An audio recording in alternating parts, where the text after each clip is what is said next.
Zimbabwe's Elephant Summit has ended, failing to achieve a united African stance on the illegal wildlife trade. With the second largest elephants population in Africa, the country undoubtedly needs funds for elephant conservation. The country's officials say Zimbabwe can only support 55,000 elephants, but the population has doubled, leading to an increase in human-animal conflict.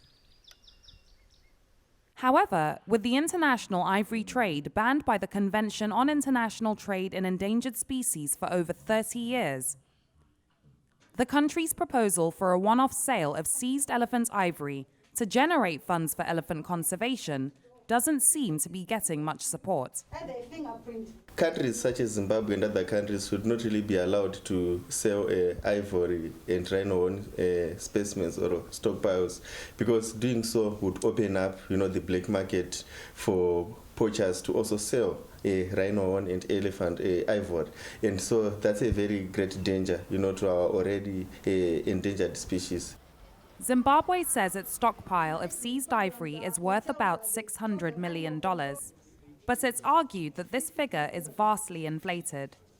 There are also questions about how the country could afford to host an international conference seeking support for this, which has just come to an end.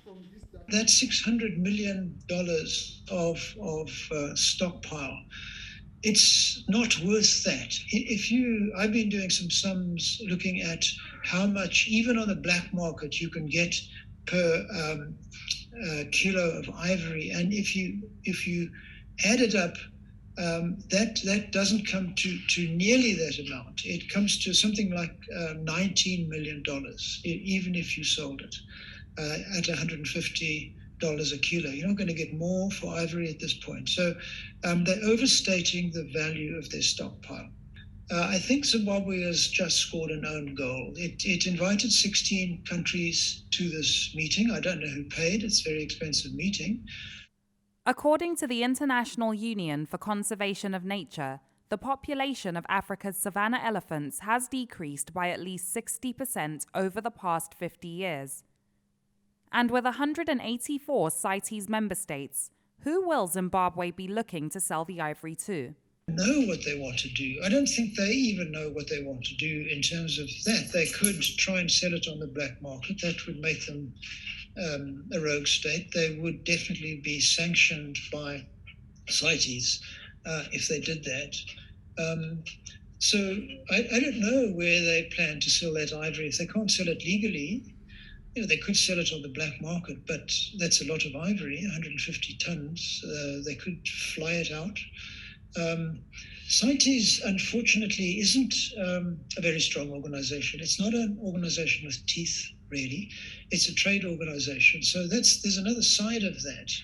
Unfortunately, CITES is not strong enough to police countries that violate issues. If Zimbabwe is to pull out of CITES, that is not really helpful to conservation, that is not helpful to the Zimbabwean citizens, that is also not strategic. I'll explain why, because when we are pulling out of CITES, it means that it will be virtually impossible to trade with any nation. It's not even strategic, because it will be almost impossible to trade with any nations, because any nation that is a member of CITES, and that's virtually almost all the countries in the world, is only allowed to trade with other countries that follow CITES procedures.